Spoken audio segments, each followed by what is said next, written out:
마태복음 1장 18절로 25절까지입니다. 저희는 한 절씩 교대해서 교독하겠습니다. 18절입니다. 예수 그리스도의 나심은 이러하니라.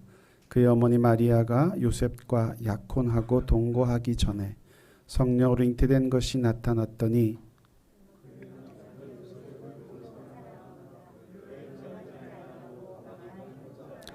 이 일을 생각할 때에 주의 사자가 현몽하여 이르되 다윗의 자손 요셉아 내 아내 마리아 데려오기를 무서워하지 말라. 그에게 잉태된 자는 성령으로 된 것이라.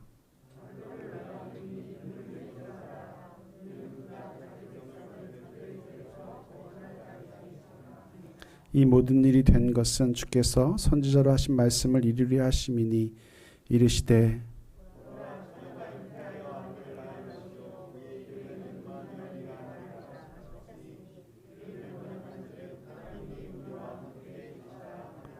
요셉이 잠에서 깨어 일어나 주의 사자의 분부대로 행하여 그의 아내를 데려왔으나 아들을 낳기까지 동침하지 아니하더니 나음의 이름을 예수라 하니라.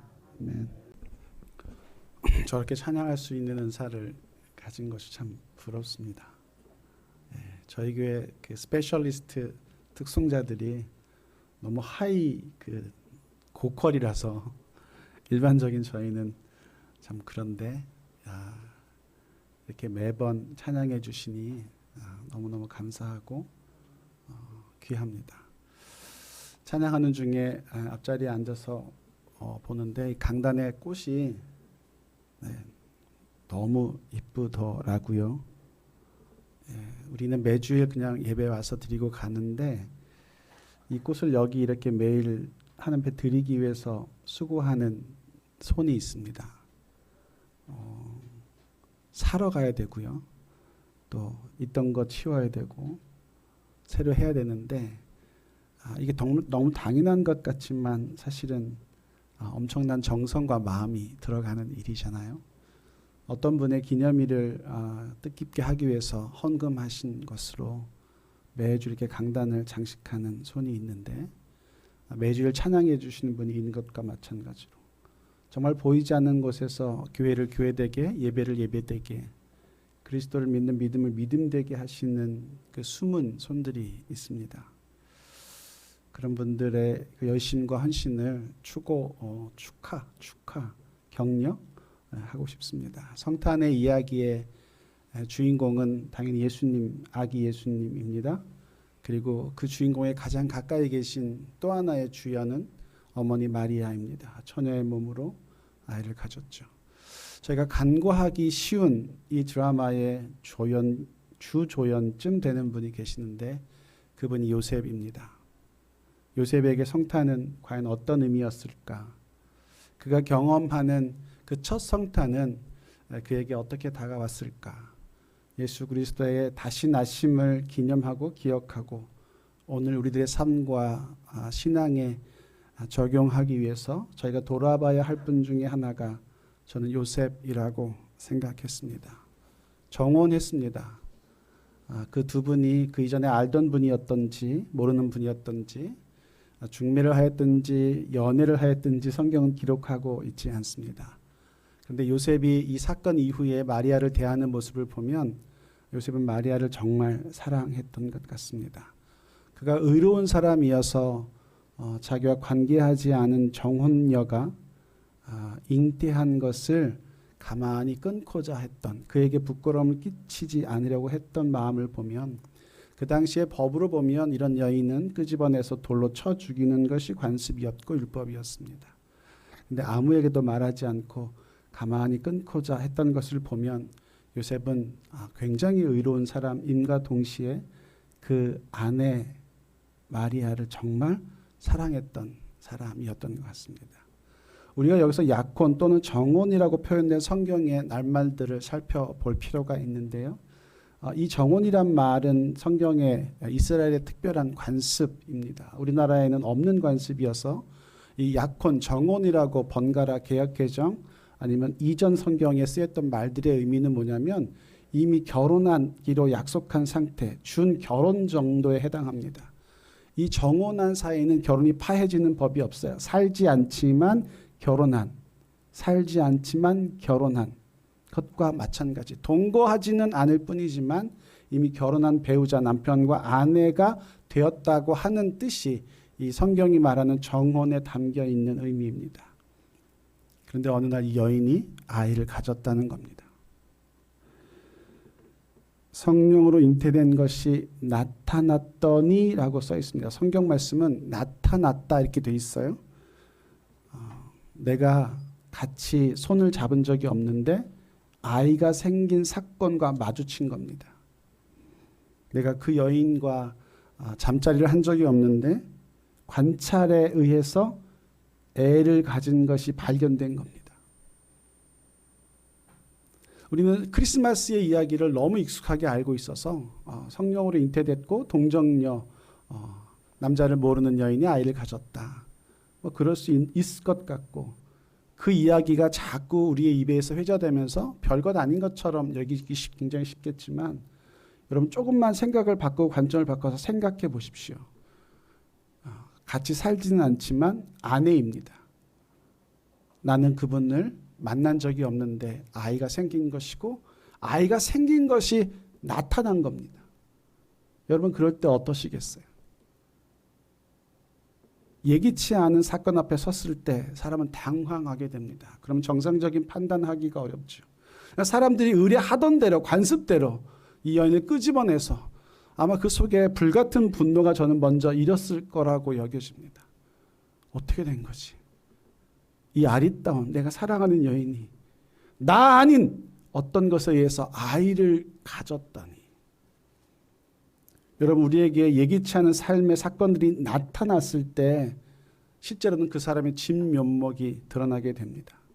예상하고 이렇게 될 수 있을 거야 라고 하는 일에는 사람이 별로 흥분하거나 당황하지 않아요. 그러나 기대하지 않았던, 생각하지 않았던 그런 대접이 나한테 주어지지 않을 거라고 이렇게 생각했던 일들 앞에 섰을 때 사람은 참 당황스럽습니다. 자기 본 모습이 어쩌면 드러나게 되는 줄도 모르겠어요. 여러분 어떻습니까? 요셉의 일이 아니고 만약에 나의 일, 우리의 일이라면 내가 정혼한 여인이 내가 아닌 사람으로 인하여 아이를 가졌다면 우리 아이가 정혼한 그 며느리감이 될 여자가 우리 아이가 아닌 어떤 것으로 인해서 아이를 가졌다면 이 상황 앞에 맞닥뜨려진 요셉이 과연 어떠했을까 생각해 보면 사실은 예수님 탄생 이야기의 주인공은 마리아이기도 예수님이기도 하지만 더 많은 부분 요셉의 큰 역할이 있었다는 것을 우리가 알 수 있습니다. 예수님은 유다의 가게에서 오셨습니다. 요셉의 가게에서 오시지 않았습니다. 맏아들 루반의 후손으로도 오시지 않았습니다. 예수님은 유다의 후손으로 오셨습니다. 유다는 아시다시피 야곱, 이스라엘의 세 번째 아들입니다. 네 번째 아들이죠. 세 번째 아들은 레위니까. 첫째 아들도 아니고 그 나머지 11 형제와 부모를 애굽으로 모셔가서 세상에서 가장 귀한 대접을 하며 봉양했던 요셉, 그 요셉의 아들 므낫세 에브라임의 후손도 아니고 셋째 아들 유다의 후손으로 이 땅에 오신 이 예수님의 육신의 아버지 요셉은 그 유다의 가계에 있었던 사람. 마태복음에 의하면 14대 10세대를 이어서 요셉 후에 예수님이 오신 그 요셉이 그런 의식을 갖고 있었을까? 나를 통해서 이 땅에 모든 아픔과 죄악의 문제를 해결할 메시아가 오실 것이다 라고 하는 생각을 갖고 있었을까? 아니요. 그렇게 여겨지지 않습니다. 물론 그 많은 유다의 후손들 중에 요셉은 한 사람이었을 뿐입니다. 장자로 이어지는 그 가계의 혈통을 통해서 요셉은 아마 라는 정도의 짐작은 하였는지 모르지만 나를 통해서 메시아가 올 것이다 라고 하는 아니요. 요셉은 메시아가 오는 것에 대해서 한 것이 아무것도 없습니다. 그러나 그가 한 것이 엄청 많고 여러 가지고 귀하고 큽니다. 마리아에게 부끄러움을 주지 않으려고 가만히 끊으려고 했습니다. 이것이 요셉에게서 우리가 본받아야 할 첫 번째 믿음의 결단입니다. 억울한 일을 당하면요, 부끄러운 손가락질을 당하면, 폭행을 당하면, 저주를, 비난을, 시기를, 질투를 받으면 사람은 동일한 방식으로 반응하게 되어 있습니다. 근데 요셉은 그렇게 하지 않았습니다. 하나는 그가 이 믿음의 가계의 연결선에 있었던 사람이었기 때문이고, 또 하나는 그가 그 아내 마리아를 정말로 사랑했기 때문입니다. 그 일이 나타났습니다.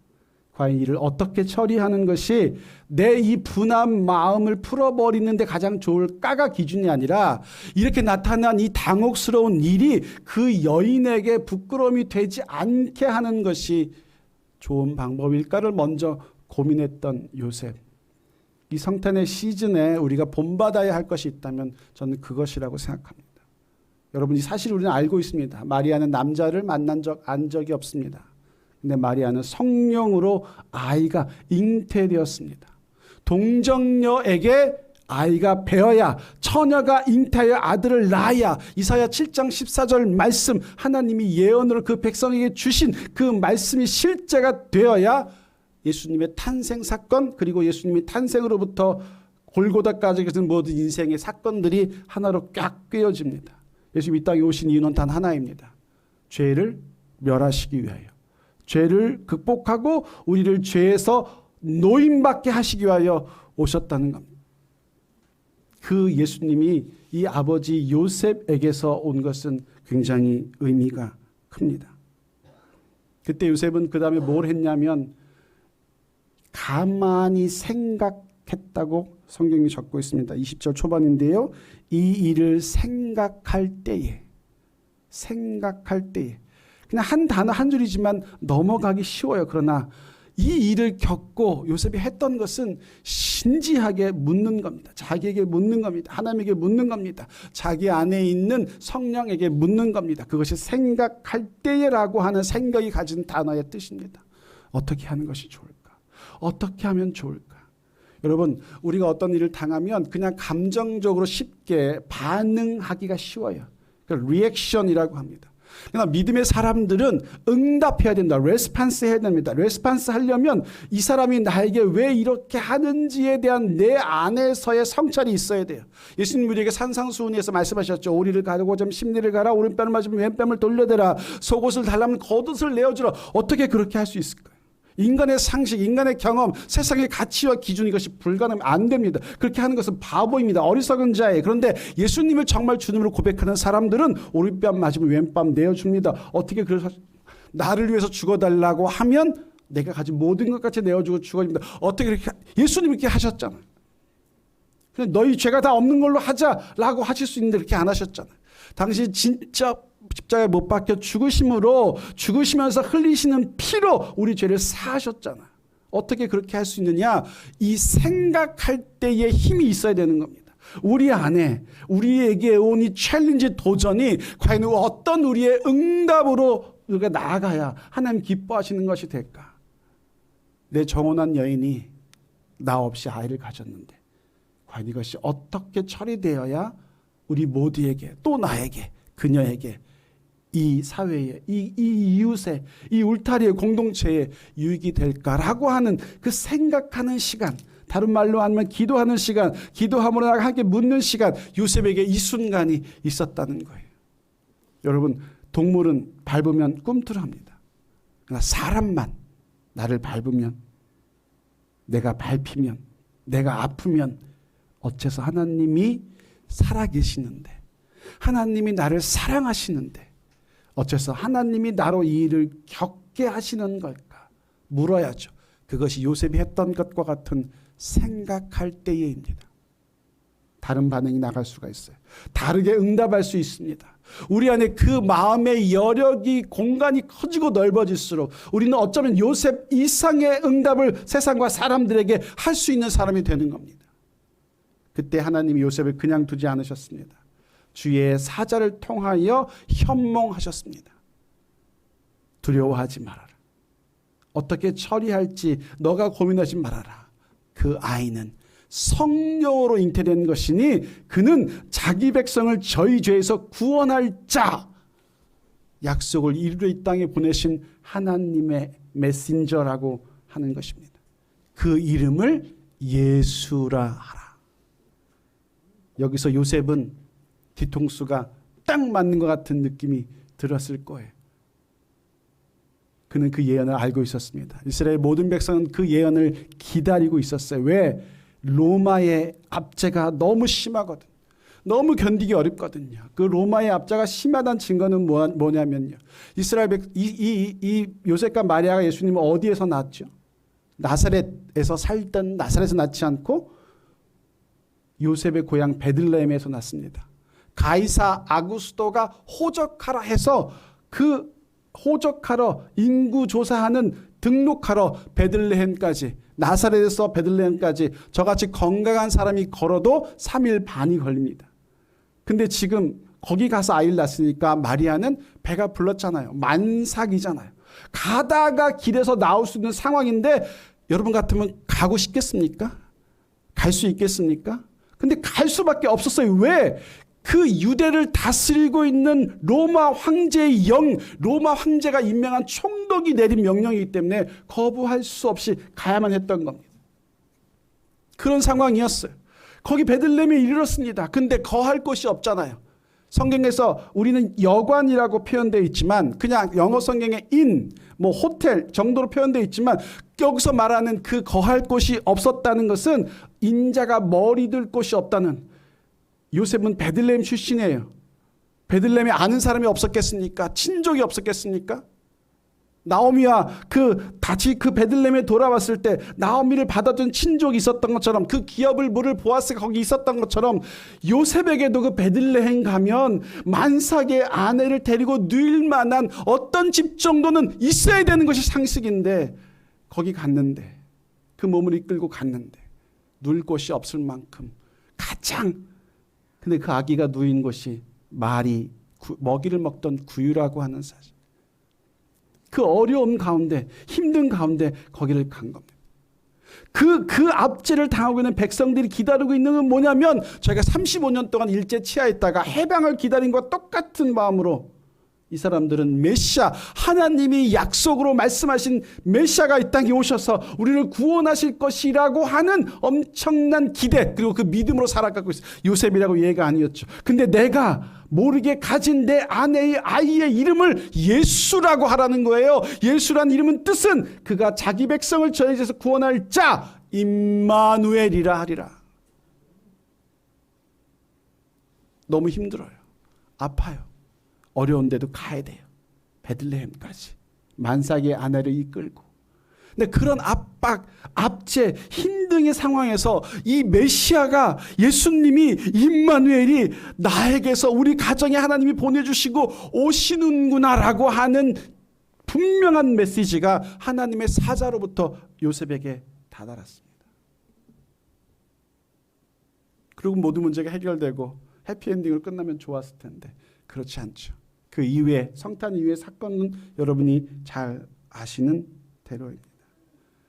근데 요셉이 그 믿음의 고백을 더욱 견고하게 하는 것이 무엇이냐면, 이것이 하나님이 약속으로 주신 말씀을 이루려 하심이니라라고 하는 주의 사자의 말씀에 더 깊이 유념했다는 겁니다. 하나님 우리에게 말씀하시죠. 말씀하시는 것을 제가 생각할 때 하나님 참 좋아하세요. 기뻐하세요. 하나님 우리가 대화하시기 위해서, 우리가 친밀히 교제하시기 위해서 우리를 지으셨다고 이사야 43장 21절에 말씀하셨어요. 근데 그 말씀을 하나님이 이루게 하시려고 아기로 이 땅에 보내셨다는 거죠. 요셉이 거기에서 그 아기 예수를 안고 평생을 살아갈 만한 믿음의 힘을 얻었다고 저는 생각합니다. 24절에 보시면 요셉이 잠에서 깨어 일어나 주의 사자의 분부대로 행하여, 주의 사자의 분부대로 행하여. 이 분부대로라는 성경 원어의 뜻은 말씀하신 그대로 내가 받아들이다, 영접하다, 인정하다, 이런 뜻이에요. 상식을 넘어선 일이 요셉에게 일어났는데 그 상식을 넘어선 일을 명령하는 사자의 명령을 그대로 인정하는 것. 저는 이것이 신앙이라고 생각합니다. 여러분, 요셉은 의로운 사람이어서 기본의 상식을 이미 넘어섰어요. 돌에 쳐 맞게 죽게 내어 쫓는 것이 그때 당시에 일반적인 상식인데 요셉은 의로워서 믿음이 있어서 가만히 끊고자 하는 상식 이상의 일을 하려고 했습니다. 상식을 넘어서는 일을 하려고 했어요. 그런데 하나님은 그에게 뭐라고 명령하시면 상식을 넘어서는 그 일 넘어까지 그 이상까지 하라는 거예요. 데려와라. 그냥 그 상태로 데려와라. 그리고 그를 보호하고 지켜라.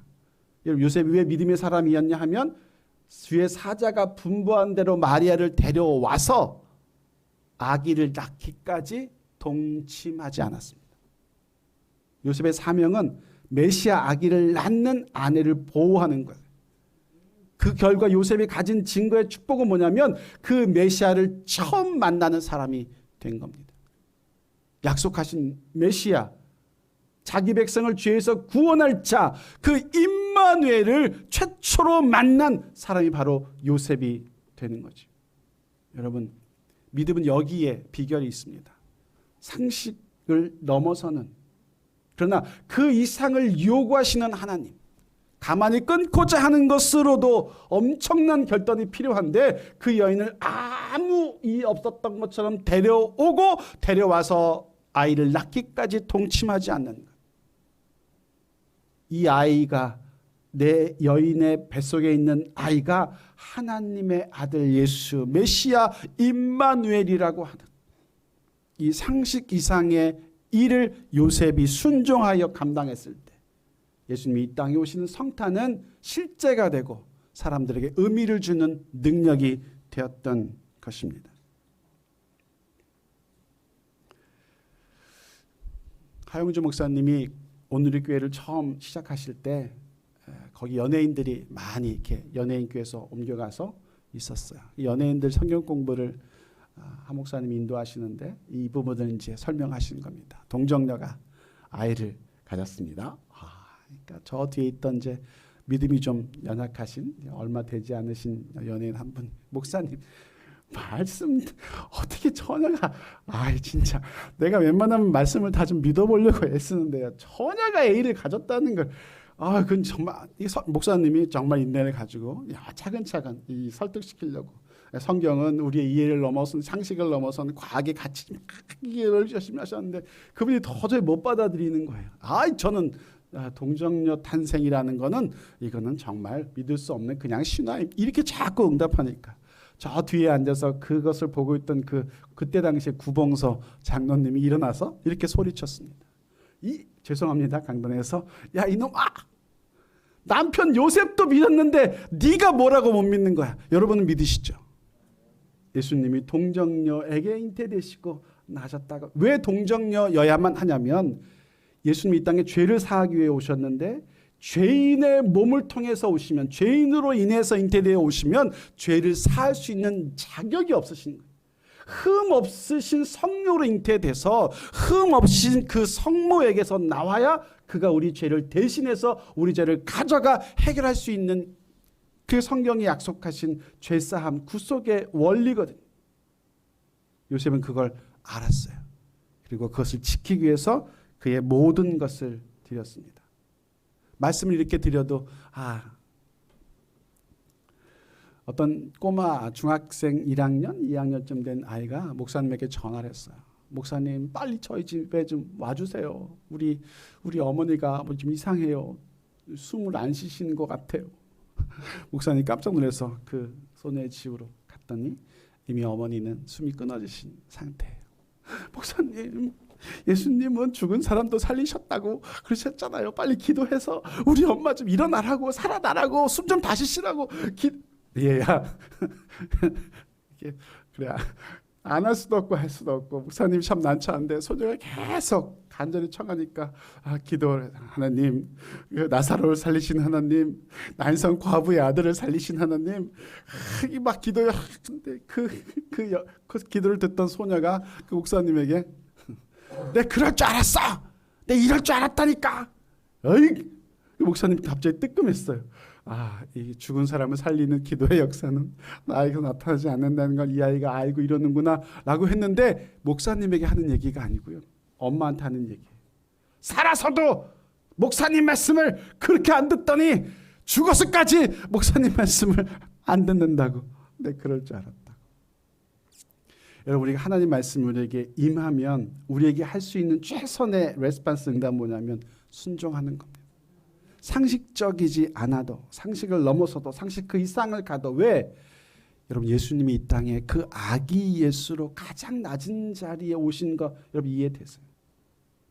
동정녀에게 잉태되신 거 이해되세요? 우리가 알고 있는 것을 다 넘어서 오셔서, 우리가 알고 있는 방식을 다 넘어서 죽으시고, 그 죽으심의 피로 우리 죄가 사해졌는데, 우리가 이해되지 않는 범위 안에서 이 모든 일이 일어나고 있는데, 아니면 내 생각과 사고와 관념 속에 하나님의 일과 하나님의 행하심을 재단하려고 하는 어리석음에서 벗어. 목사님 말씀하시면 아멘. 죽어도 살아나고, 가라면 가고, 오라면 오고, 일어서라면 일어서고. 여러분, 이 요셉이 정말 이 성탄의 계절의 주연 중에 주연인 것은 그는 철저한 순종의 사람이었고, 그에게 순종의 말씀을 들려주신 성령의 역사가 있었기 때문입니다. 여러분 어떠십니까? 오늘 나에게 그때 요셉이 겪었던 일과 같은 정말 이해 어려운, 이해 불가한 하나님의 어떤 계시의 말씀이 온다면, 일어나 빛을 발하라, 일어나 열방을 향해 나아가라, 너가 서 있는 자리가 너의 베들레헴이니 그곳에서 메시아가 그 땅에 오신 것을 증거하는 증인으로 온전히 우뚝 서라 말씀하실 때, 예, 아멘, 제가 순종합니다. 죄를 사하시고 죽음을 이기신 예수님이 나에게 주신 명령이기에 저도 기꺼이 그렇게 나아갈 수 있으리라고 믿습니다. 동의하시고 순종하시고, 어렵지만 어려운 거 인정합니다. 한 발 들어 내디딜 때 그 땅이 예수님이 다스리시는 땅으로 바뀔 것입니다. 이번 성탄이 저와 여러분에게 요셉이 경험했던 그것과 같이 그 당혹스러운 일을 넘어서서 메시아의 이 세상의 첫 번째 만난 사람이 되는, 경험한 사람이 되는, 증거한 사람이 되는 축복이 충만하게 넘치시게 되기를 주님의 이름으로 축복합니다. 하나님 감사합니다. 이제 대림절 마지막 주일입니다. 다음 주일 예수님이 오십니다. 2022년이니 2022번 이 땅에 오셨는데, 과연 우리들의 삶 가운데 몇 번이나 정확하게 오셨는지, 예수님이 내 삶에 오시면 요셉과 같이 생각이, 순종이, 환경이, 마음이 바뀌는 것이 아버지 일상인데, 내 안에 오신 예수님 아기로, 메시아로, 구주로 받고 영접하지 못했던 하나님 저희들의 부족한 또 죄 연약함을 용서하여 주시고, 이번 성탄이 아기 예수님 우리 삶에 참으로 오셔서 참으로 주인 되시는 놀라운 인생의 이정표 같은 크리스마스 성탄 될 수 있도록 이 한 주간 저의 마음을 지키시고 말씀으로 권면 도전해 주시며 순종하고 응답하는 우리가 되게